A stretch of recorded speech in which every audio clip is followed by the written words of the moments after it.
So today we are going to be talking about founder prenups. Really interesting area for lots of early stage businesses, and we definitely enjoy having conversations with people around these. I suspect there may be plenty of questions, but we have Guy on hand today. Guy leads our startups area within our business. So extremely experienced in this space. So it'd be great to see and have as many questions as we go through the presentation as possible today. So Guy's going to lead us through the presentation. I'll hand over to him shortly, but I would just encourage you all to ask questions as we go through. We will pause partway through, perhaps a couple of times as we go through the presentation, and I'll be gathering questions in to fire at Guy. And see if we can stump him as we go through the presentation. But on that, welcome everybody, and I will hand over to Guy. Matt, thanks for the introduction, and welcome everyone. So, as Matt said, I'm the startups lead at Vested, and before we get into the body of it, I'll just give you a bit of background while we wait for any latecomers to join. Broadly speaking, I work with accelerators and founders and entrepreneurs from all sorts of different backgrounds, helping them structure their businesses so that they're in the best possible position to succeed, I guess. In terms of Vested, I hope most of you are familiar with who we are, but Vested is a platform to share equity with anybody, from investors to team members to co-founders. We're regulated by the FCA, fully integrated with Companies House, so you can do all sorts of things, from simple cap table management right up to much more elaborate and sophisticated share schemes. Today, though, we're talking about founder prenups.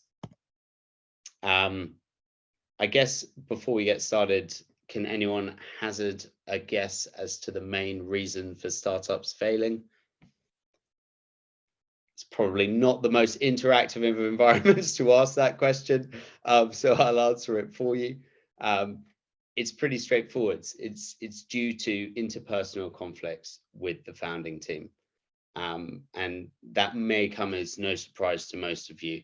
The reality is that there's lots of reasons for disputes that we kind of can't litigate for, but more often than not, those disputes are caused by some sort of perceived unfairness. So I don't know, Matt thinks he's working harder than me, or I've exaggerated how technically capable I am. And these sorts of things start to breed resentment. They start to grind, particularly when equity and the success of the business is at stake. And I'm sure for anyone here who's been in business or launched a startup in the past, that's quite a familiar story. We've got we've got loads and loads of stories from it, from customers of ours on the platform, and a whole area of the website dedicated to it.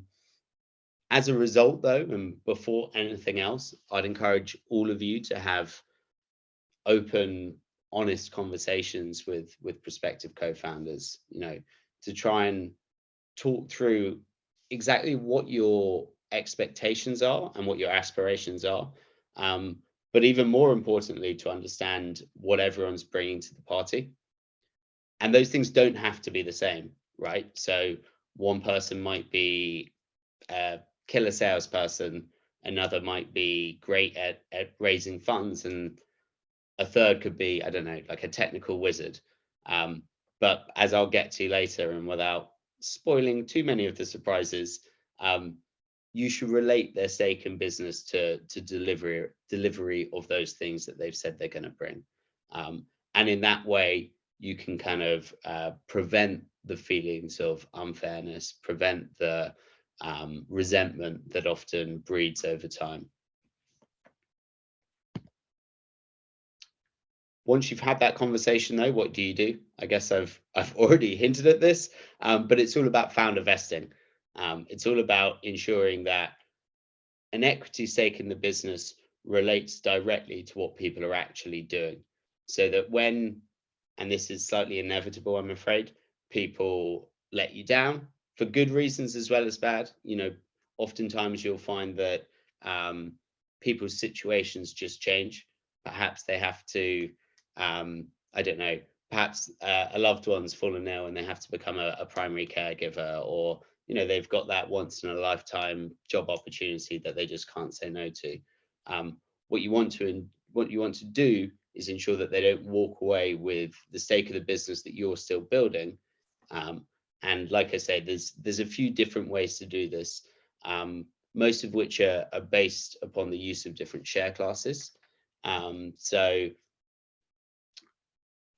I said in the sort of prelude to this that we'd talk about ordinary shares and we'd talk about conditionary shares.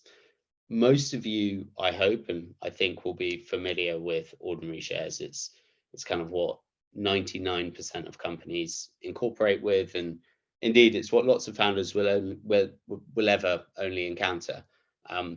At their simplest, ordinary shares have equal rights to capital, equal rights to dividends, and equal rights to vote. And what some people try to do is to create an agreement whereby they say, once we hit certain milestones, we'll issue more shares, and in that way we can hold people to account. Unfortunately, though, what you find is when you issue people shares in a business that holds value, you create a tax liability for them. You create an income tax liability for them. It's viewed as any other asset class. It's like paying somebody in cash. If you're seen to pay somebody in shares, then you'll create a tax liability. And so this method is just really tax inefficient, particularly for high growth businesses, whereby actually year on year you can be creating a bigger and bigger tax liability for people who may well not have the funds to pay for it. The alternative, I guess, is to kind of fudge it a bit. It's to issue ordinary shares in tandem with either a shareholders agreement or a founders agreement. That's fairly common, to be fair, and something that some of you may be familiar with. But in truth, it's a pretty inflexible solution. So for one thing, both shareholders agreements and founders agreements are what are called constitutional documents. So they apply to everyone who signs them equally.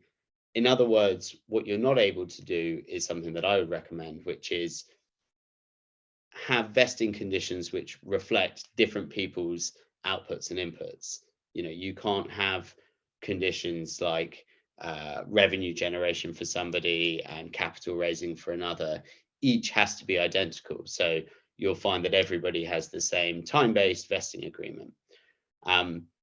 The other side of them, and the other reason that I say that they're slightly inflexible, is that they typically rely on either share transfers or buybacks in order to deal with unvested shares. So in an example where I have left the business early and 2/3 of my shares have not vested, I would typically have to transfer that to another shareholder, one of my co-founders or multiple of my co-founders. And for the same reason I described earlier, that will create a tax liability for them, which they may well not be able to pay. The alternative would be for the company to buy back the shares. This can work, but in reality, share buybacks are governed by very, very strict rules. So typically, you can only buy back shares if you have aggregate retained profits, or under something called the de minimis exception. I realize as soon as I start speaking Latin, this is probably not the most enthralling thing in the world, but it's important to understand, because effectively you can only buy back for the lesser of 5% of share capital or £15,000. And for lots of businesses, particularly when you're dealing with co-founders, that's just not going to cut it. I've realized that I've kind of run through quite a lot there quite quickly, and dealt with some relatively complex subjects. Does anyone have questions around ordinary shares and those initial methods of vesting? Yeah, so Gad, there's a couple of questions coming in already, which is great. So first one is just, why is it that there's a tax liability when you grant shares? Yeah, so when you issue shares at the outset, say you're creating a new business that doesn't hold any value, you're not going to create a tax liability because those shares are valueless. However, in the normal course of business, if you are issuing shares to a team member or an employee or maybe an advisor, it's treated as any other benefit in kind. Effectively, what you're doing is you're paying them in shares. So HMRC will want their dues on the value of those shares, and if those shares are valued at 10 grand, and you're going to pay your marginal rate of tax on that, so oftentimes upwards of 40%. The issue with that, I guess this is teaching you how to suck eggs, so forgive me, but the issue with that is obviously startups go down in value as well as up, and many fail, and you're asking people to pay a tax bill for something that they won't likely be able to crystallize for many, many years. So this subject is relevant for your co-founders, but it's also worth bearing in mind if ever you're trying to set up an equity incentive for other team members, employees, advisors, consultants, any number of people. I'm just going on a bit there. A couple of others, Guy, and there's one that I'll return to, but you may choose to answer it now or maybe later on. But let's go with the couple of others first. So from an international perspective, if you've got international founders, across different jurisdictions, does that affect anything? Does that change much in what you've talked about so far? Not necessarily, other than, tax treatment can vary across different jurisdictions. What you find, and certainly what Vested sees as a platform through which companies can incorporate, is that despite all of the troubles with, Brexit and our slightly wacky, I guess, politics at the moment with all these different prime ministers, the UK is still viewed as a very good, respectable jurisdiction in which to set up your business. We have an incredibly strong legal system, which is actually very similar to lots of other jurisdictions. So throughout Europe, due to all of our long history of being entwined with Europe, it means that it's quite a safe and secure jurisdiction in which to set these structures up. The actual tax clearly is going to vary slightly for different people. So if you are a taxpayer in the States, then you're going to have to deal with the tax ramifications there. Yeah, someone's popped up off the base of that then, Guy, and said, so in a nutshell, they should set up in a tax-free zone instead of the UK. Well, yes and no. I mean, for small businesses, there are huge tax incentives within the UK. It's one of the things that, whatever your politics, arguably we've got right. So most of you, or some of you certainly, will be familiar with things like the SEIS and EIS investment schemes. Hugely incentivize investors to put their money into small businesses within the UK. And that's kind of a market leader is probably the wrong word, but it's pretty specific to the UK. And has just been expanded in its in the allowance that investors are given. There are also things like EMI options. So there are, despite lots of the issues here, lots of good reasons and tax incentives to set up businesses in the UK. Yeah. I think that they did put a nice little smiley face, so I think it was a little bit tongue in cheek. The other question somebody raised is just in relation to shares. Lots of people talk in percentage terms. Is it percentage terms the right, or sort of numbers of shares generally?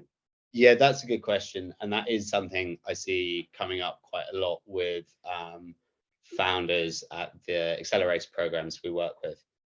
They'll often promise, and it's understandable to talk broadly in percentage terms when you're negotiating with advisors or co-founders, but when you actually put these things into I guess, contracts or agreements, you want to be talking about the number of shares rather than percentage. The reason being, as you grow on this journey, I'm sounding a little bit of a spiritual guide here, but as you continue on this journey, you will likely go through investment rounds, you'll create option pools, you'll continue to use equity as a tool.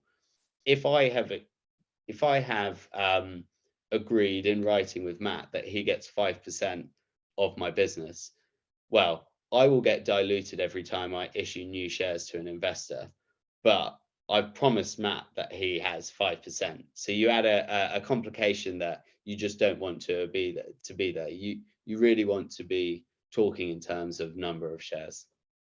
Yeah, great. The final one is the one that I said, whether this is sort of outside of the remit or whether you want to something we could address later on as well, is somebody asked the question of how do they tackle a situation where two similar early stage startups join forces, closing down one of the ventures and together pursuing the other versus starting afresh, really? So what are the benefits to the two scenarios? Is that the question? Yeah. So how would they address that? What's the exactly right, I suppose, really. What's the pros and cons of either way? And as I said, it may be at this point, Guy, but you may sort of bring that into examples as you go through, perhaps. Yeah, I mean, it relates to the next solution I'm going to talk about. So I'll leave part of it to answer then, if that's okay. Yeah. In terms of whether it's best to start afresh, kind of depends what value is already in the businesses you've created, right? You may well already have loan agreements on a business. You might have a brand name, you might have a domain name, all of these things, and the sort of intangible IP associated with it are things that you may really not want to give up, in which case kind of joining forces, as it were, is going to be the better solution. If in fact the two businesses exist basically in theory and nothing else, and you're coming together to create something else, then you may well think a fresh start is the easiest way, both from a capital structuring standpoint and kind of from a, I don't know, philosophical standpoint, to create something new. And in which case, the sort of frameworks we're going to talk about now, I think will be particularly useful. Well, excellent. Thanks, Guy. Awesome. So I've talked about the use of ordinary shares. My preferred method is to use a class of truly conditional shares. So as an example, Vested have a set of best-in-class articles of association, which are available to all of our customers. Within that set of articles of association is a set of truly conditional shares. So these are shares that you issue in tandem with a schedule of tasks. As you accomplish those tasks, and they can be different for each individual, the conditional shares get converted into unconditional shares. And if somebody fails to hit one of their targets, again, these targets can be anything as long as they are tangible, binary milestones, things like time-based vesting, things like revenue targets, securing certain capital raises or valuation targets, delivery of projects. As people hit these targets, you effectively just convert the conditional shares into unconditional shares. And if somebody fails to hit them, then a mechanism is actually built into the share class whereby they can be deferred. So we spoke previously about the rights that ordinary shares have. They have rights to vote, they have rights to capital, and they have rights to dividends. When you defer a class of shares, you get rid of all of these things. So those shares now become economically worthless. You can then buy them back and cancel them as per the sort of ordinary share mechanism we spoke about earlier, but you're not reliant on having to have these aggregate retained profits to buy back the shares, and you're not going to create a tax liability for anyone by transferring them. So it's a much neater system of actually vesting shares, and it's a much more flexible system insofar as each individual can have their own output reflected in the vesting conditions. Matt is a fantastic salesperson, so his output in my mind should be revenue generation, but I'm less good at sales, and I'm a technical person, so it should be the delivery of certain technical projects. In that way, you can really reflect what different people are actually bringing to the table.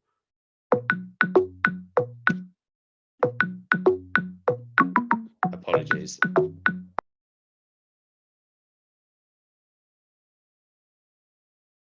That's obviously the hotline, someone trying to get hold of Guy with some additional questions. Oh, you're on mute now, Guy. There we go. I'll get there eventually. Clean and professional. But effectively, it's a much more flexible way of managing this system. And then what you're able to do as a result is to set up a much more dynamic cap table whereby people's outputs get reflected on an ongoing basis. So you may well start the business in a scenario where you have ordinary shares only. In this example, Arthur, Susan, and Jazz have 10,000 ordinary shares reflecting a third each. However, you go on to have a look at exactly what they're going to bring to the party, and in this case, let's say one person has to hit a sales revenue of $1 million, one person has to secure investment, another person has to build platform functionality. In that way, you're able to vest the shares in accordance with their individual targets. And if somebody doesn't do what they say they're going to do, or they only do part of it, you can defer and cancel those shares accordingly. So your cap table actually changes over time to reflect the outputs that different people bring. Ultimately, what you're able to do is you're able to hold people to account in a much more effective and dynamic manner. Again, I've covered quite a bit quite quickly, which is possibly a flaw, but I'll just open this up to questions again, because I feel like some of that might need a bit of clarification. My turn to come off mute now. So there we go. Right, couple of questions coming in here about conditional growth shares. And they said, are conditional growth shares common, and are do co-founders often use them? The answer is they're more and more common. So yes, co-founders do often use them. We have an entire, I suppose, like division or part of the business dedicated to early stage businesses who use conditional growth shares to set up these kind of co-founder agreements. They're not just used for co-founders. You may find that there are other early team members who you want to enfranchise and give a smaller proportion of the business, and this can be a really effective way of doing that too. Historically, they're less common because they're more expensive to set up. So, if you were to go to your solicitor and ask them to draft you a set of articles of association that include conditional growth shares, I suspect you'd be looking in the tens of thousands of pounds, because to do it on a per person basis, it's very expensive. We've had these articles drafted already, and I can go into what else is included in them because they're very good for all sorts of reasons. But we've already incurred that cost, and our model now is to allow businesses to use them and to set up structures rather that we think and really has been shown to be more flexible and to remove problems like having a co-founder who's not really working at the business, who owns 20%. That's never going to look good to an investor. Yeah. Okay. Well, and the there's a couple here come in around them. Are there examples of what types of conditions work well? You've obviously put some up there just on screen for those 4 individuals, but are there types that work best? Yeah, I when I wrote these slides, I thought I'd included more, but there you go. There's a kind of simple guiding principle that I talk to everyone about, and that is make sure that the conditions are measurable and tangible. The whole idea behind putting this sort of founder prenup in place is to prevent arguments in the future. So what you really don't want to do is to set a condition which is, something like, if I'm happy with your performance, then 10,000 shares will vest. That's so open to interpretation that it's going to make it really difficult to enforce, and it might make it quite demotivating for someone who feels like the goalposts are being moved. But really, as long as it is tangible, measurable, I always use the phrase binary. You want to be able to say, yes, this has been achieved, or no, it's not, then it works. We have a guide on our website actually called something really pithy, like 26 conditional equity KPIs, or something equally exciting. But it's actually really good and includes a whole range of worked examples of how this can work. And as in the example I've shown, you can do it in a tiered way. If you've got revenue targets, an example, you may well decide that there is a full allocation that is available to somebody, and percentage of that allocation will vest depending on how much of their target they hit. Yeah, brilliant. We've just posted a conditional equity milestones guide within the chat there, so hopefully that will be useful for people. But we will, as we go through, if there are other guides that we think that might be useful based on the conversation, we'll continue to post elements in there. There's a couple of questions come off the back of that guide.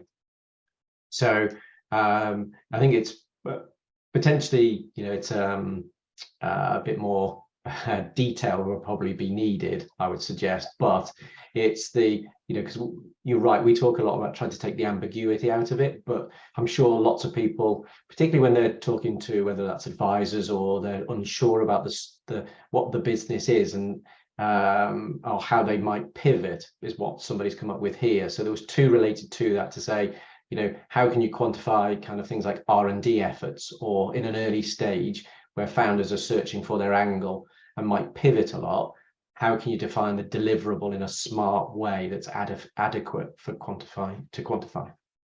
Yeah, that's a really good question. And the reality is it will vary depending on the role of the individual. For early stage businesses, oftentimes time-based vesting is the simplest and easiest metric to use because of exactly what you've described. So things change over time, and I would always err on the side of caution when using something like a revenue target as a metric on this, as a condition, because a 50 grand revenue target this year might be absolutely smashing it out of the park, but next year that could be a woeful underperformance. So you do need to err on the side of caution, and you may well decide with advisors or people like that it's going to be something like contributing a minimum of a minimum number of hours per week to this project, which they can clock and register, and at the end of the month or at the end of the 6 months or year, you can see exactly how much they've done and vest in accordance with that. The other thing is that you can continue to issue conditional growth shares as your business grows.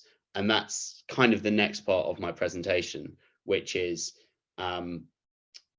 because they are growth shares rather than just being conditional shares, they're actually extremely tax efficient, and it means that you can continue to layer on more shares to people as perhaps their role changes, or you bring on new team members and co-founders, and do so in a really tax efficient way. I can get onto that now. If there are more questions, perhaps I should deal with those first. Well, let's I'll ask. There's two more I'll ask now, and then we'll leave the remainder to after that. So there's a couple have popped up and said this is a broad question. They've caveated already, and difficult to answer. So here we go, Guy. What are the typical vesting periods to deliver the conditions within? And how can you mitigate risks to changes in your business? So it's related to what you've just talked about, perhaps. Yeah. I hate being a complete fence sitter, but it really does depend on the business and what your aspirations are. You know, whether you're planning to exit in the short to medium term, whether you want to manage the business for a much longer term. There are kind of formula or I guess best practices, standards that have been born out of Silicon Valley, things like 4 or 5 year vesting with a 1 year cliff or a 6-month cliff. A cliff is effectively a probationary period in which no vesting takes place. So things like that are quite standard. What I err towards is understanding exactly what somebody's role is and what they expect to contribute. And it goes back to what I said at the beginning. Even if you don't put in place one of these kind of vesting frameworks, we call this an agile partnership or a founder prenup. Even if you don't put something like this in place, and I would clearly strongly urge you to do this, but even if you don't, you should be having this conversation with your partners and saying, right, what are your expectations of this business? What are you going to put into it? How are you going to make that happen? All too often people don't have that conversation, and it leads to unhappiness. It leads to kind of breakdown in communications. If you've had that conversation, you know, I use Matt as an example because he's the only person on my screen. If I have that conversation with Matt and he says, look, I can tell you right now, I'm gonna put 4 years into this business. I'm gonna work, you know, extremely hard. We might say, okay, well, look, that's what I expect of him. So it's going to be a 4-year vesting period. If he does anything less than that, perhaps, you know, he doesn't deserve his equity stake, or he doesn't deserve the complete equity stake that we've discussed. So what I would say is make it bespoke to the individual. You know, reflect what they're prepared to do and what you expect of them. Yeah, I think it's really interesting. It's a really interesting area, hence the webinar today. But in particular, you're right. Lots of people enter these businesses and start their businesses, and it's better to have those discussions now than later, because it's much more difficult to unpick later down the line. And everybody's all getting on at that starting point. It's not always the case from our experience seeing it later down the line. A much more straightforward question for you, Guy, before we move on. There are a couple of other questions, but I will leave you this before we go to the next stage. How many shares should you commonly create? Is it 100,000 or more within the business? Yeah, good question. In truth, there's no hard and fast answer. I would typically say to a business, incorporate with or start with something like 1 million shares, but 1 million shares with a low nominal value. So when you set up a business, you will decide how many shares it has, and you will decide how much capital you put into the business. There is no minimum capital requirement. So you could put in a penny. Most businesses will put in £1. So if you set up with 1 million shares and you put £1 into it, the nominal value of each share will be a millionth of a pound. That gives you a lot of flexibility. It means you can choose to give people a stake in your business and yet give them a relatively small percentage. As you grow, and as you maybe decide to set up share schemes or enfranchise different people, that will become important. When you use a tool like growth shares, and kind of getting to this bit, you will also have to pay, generally speaking, nominal value for those shares. So you want a low nominal value so that if you give people, I don't know, 10,000 growth shares or 100,000 growth shares, they're not in reality having to pay any meaningful amount of money. It's de minimis, and in reality it's, you know, it's kind of only notional. If, however, your nominal value is £1 and you had, you know, 100 shares, you'd find that, number one, you're giving people large percentages of your business every time you try and distribute equity. And number two, if you use growth shares, they're actually paying money for something that's not really worth anything yet. And this really relates to the next part of the presentation. So I think I might move on, otherwise I'll cause a bit of confusion. And that's that these are growth shares. So we talked earlier about ordinary shares being a class of shares that have equal rights to capital, equal rights to dividends, and equal rights to vote. Growth shares are still a type of ordinary share, but they're a type of ordinary share with limited rights to capital. They only participate in future value. What that means is when you issue them, there's no tax liability for anybody.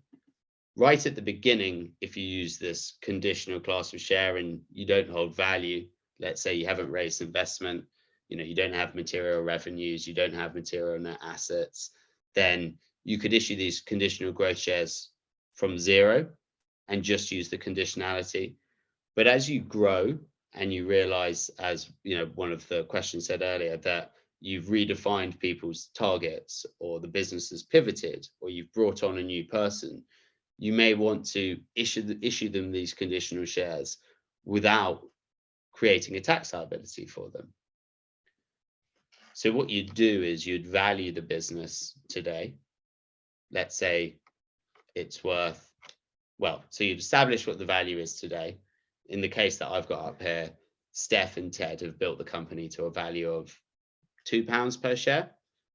You'd then apply a small premium to that. Usually it's going to be 20%, and you set a hurdle rate above the current value.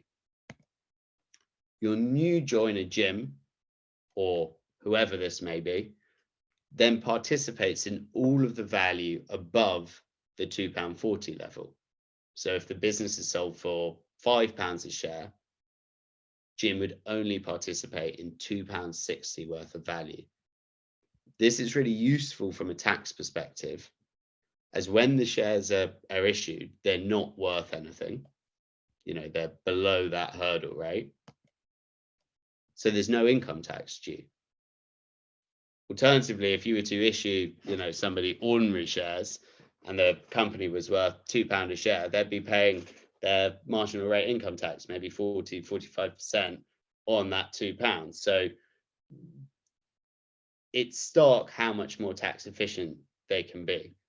And as your business grows, you can continue to set new hurdle rates for new team members, whether they are employees, advisors, people overseas. Someone mentioned that earlier. You can issue them to anybody and continue to set new hurdle rates. As long as that hurdle rate is above the current valuation, then there'll be no income tax for them.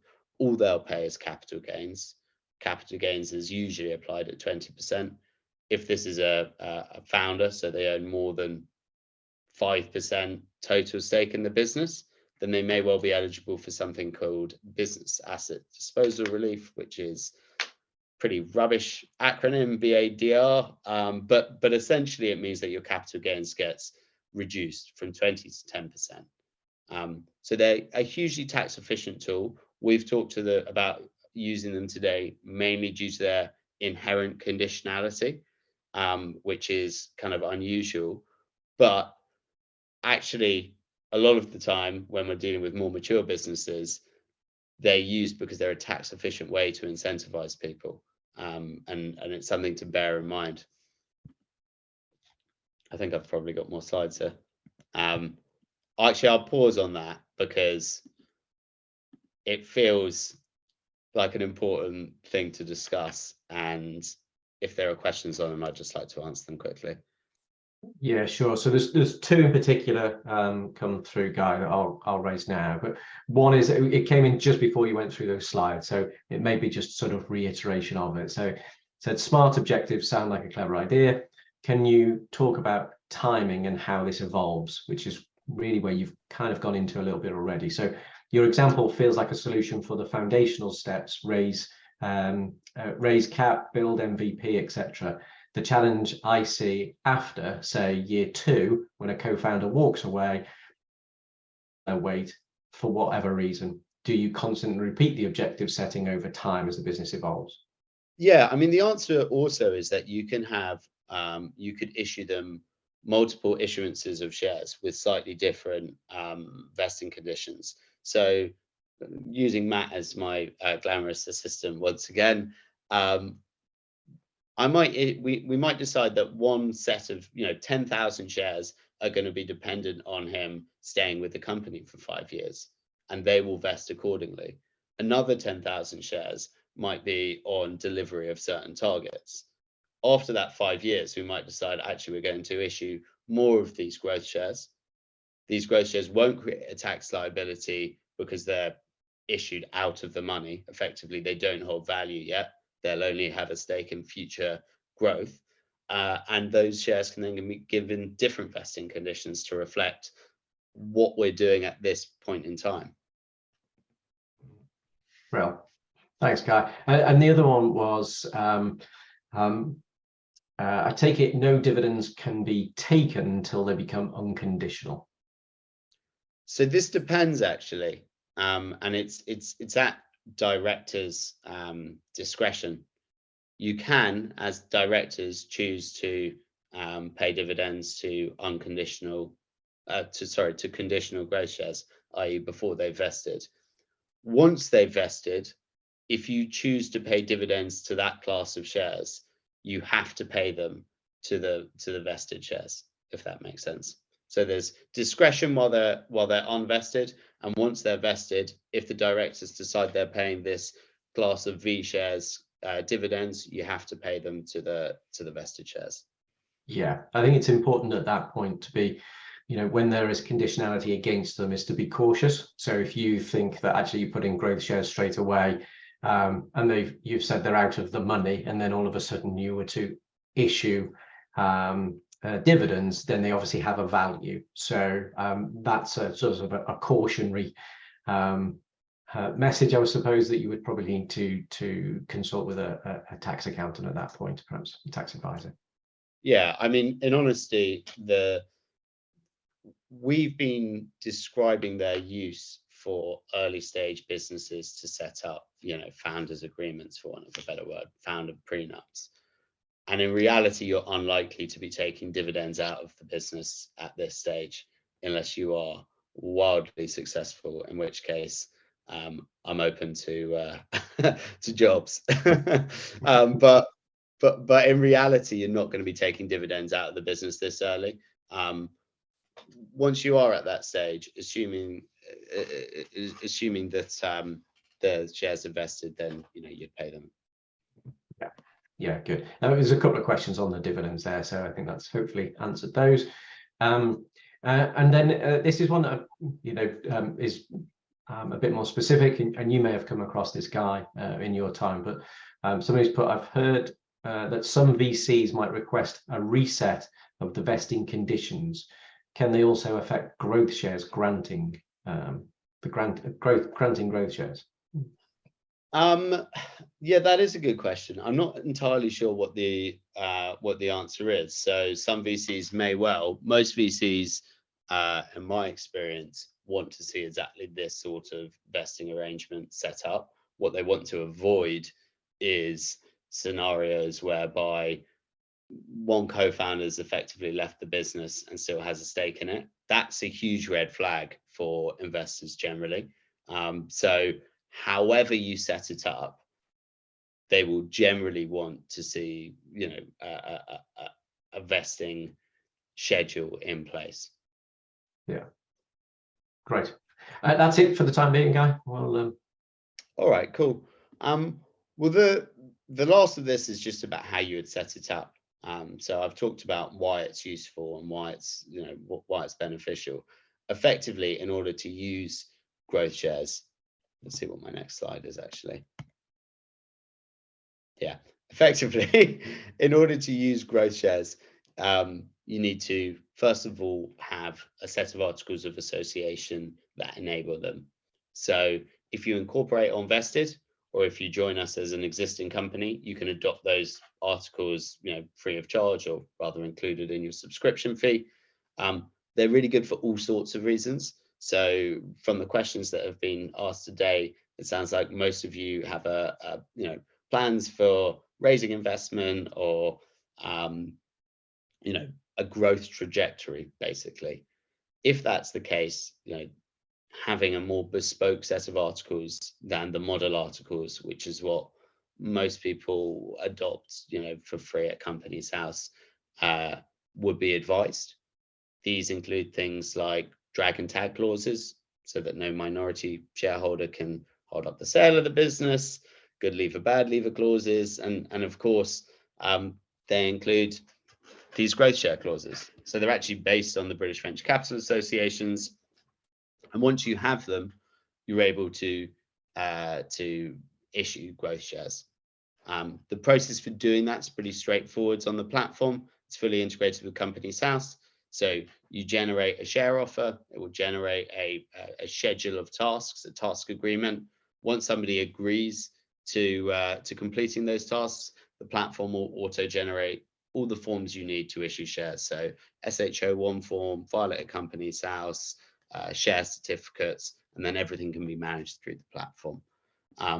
And we've tried our very best to anticipate all of the issues that early stage founders will encounter during this stage of their journey, from investment raising to communicating with shareholders, data rooms, legal docs, and all of that is included within the vested launch program, which is decidedly cheaper than our full platform at 50 quid a month. And yeah, you can access all sorts of resources and hopefully get yourself in a position whereby you can raise investment in a really meaningful way. That's really it from me on the topic of founder prenups. I guess I'll leave it there and just open the floor once again to any last questions you might have. Yeah, brilliant. One that I've missed off, Guy, is somebody said that they've issued ordinary shares for now to keep life simple. Is it complicated to issue additional types of shares as you grow? No, I mean, most businesses start exactly like that. So the simplest way to go about it would be to join the platform. You need your CAC code and company registration number. We'll draw everything down from Companies House. So all of your previous equity documentation, resolutions, you have a nice pretty cap table, which you can share with investors and manage things better. You then adopt the articles that I mentioned at the touch of a button, and in so doing, enable these different classes of shares. And then you just work through a kind of guided flow to design your agreements and issue them. It's not unusual to do exactly what you've done, basically. However, my strong suggestion would be, before you get to a stage where there is meaningful money on the table, and oftentimes that can happen quite quickly. If you do manage to raise investment, suddenly your business that a month ago had no taxable value is worth some material funds. So it's worth getting ahead of it, certainly having the conversation with your co-founder about these things. And even if it's just to set up a simple vesting, time-based vesting agreement, it will ensure that if one of you walks away, chases the love of their life to Colombia or whatever it is, that you're not up the proverbial creek. Yeah. Bringing my story back into it, Guy. Thanks very much. Yeah, exactly. You're thorough in that. Yeah, I wish. Okay, so a couple of others. So it's a really interesting one, actually. Is it best to have another person, i.e. an accountant, to act as a mediator with founder disputes? Yeah, this is an interesting question. The whole idea and concept of these founder prenups and structuring it in the way we've described is to avoid the need for that. If you have followed those kind of guidelines of creating tangible, measurable, binary conditions, then at the end of the day, you get to your year period, you get to your 6-month period, whatever it is, and you say, have you hit these targets? Yes or no? And there shouldn't be any argument about it. That is the reason for them being. Clearly, if you just have ordinary shares and someone, I keep using bad examples, but goes off to become a yogi somewhere, good on them, but they shouldn't have that piece of your business. It's possible to claw back ordinary shares. It's not impossible, but typically it's expensive, and it will involve legal costs and that sort of thing. So I guess the answer is yes, if you haven't set it up in a framework like this. If you've set it up in a framework like this, there shouldn't be any requirement for it. Thanks, Guy. Another one's came in, and this is an interesting one. So around the rules, I suppose, of it, but can you use EMI to top up co-founders as a way to avoid dilution, and what are the pros and cons? So EMI is, I'm going to really need a document with my eligibility criteria, but I think it's only available to people who have less than 30% stake in the business. Right. Yeah. So for most co-founders, it's probably not going to be relevant. In reality, you're already going to be eligible for business asset disposal relief. So, it's not such a big deal. However, if you're talking about a co-founder or quasi co-founder with less than that, then yeah, you can absolutely use EMI options in tandem with growth shares or any other kind of equity. Yeah, I think it is just going back, Guy, this is why I mentioned it, going back to what those what the restrictions are and whether you would fundamentally be eligible. So just for those that don't know, and just to cover it off, it's for businesses with less than 250 employees, gross assets of less than 30 million, and not majority owned or controlled by another business. And there are a few restricted industries: banking, farming, property development, to name a few. And then from an individual, they need to be a full-time employee or director. They need to be working for that. And the definition is 25 hours a week or more, or at least 75% of their working time for that business. And then this is the one: they need to have no material, if I can say it, no material interest at the time of grant, which you're right, Guy, is less than 30% of the company's shares. And it needs to be less than £250,000 in value in any 3-year period that you're issuing to somebody. Right, any more questions coming in? I think that is it, Guy. All right, brilliant. Well, hopefully I wasn't too much of a bore. I know it is not the sexiest topic in the world, equity, but it is super important. I've seen loads of founders get it wrong. You want to have this stuff straight before you go to try and raise investment and before there's money on the table. So if you're thinking about it, my suggestion would be to look at vested launch. Obviously, that's kind of my baby. So check it out. There's a huge amount of value for money, and there's a huge amount of functionality there. Yeah, brilliant. Thanks, Guy. And somebody's asked about the recording. We will be sending that out to everybody. Anybody following on from this. So hopefully it's of help, but do check out the links that we've posted in the chat as well. Thanks, everybody.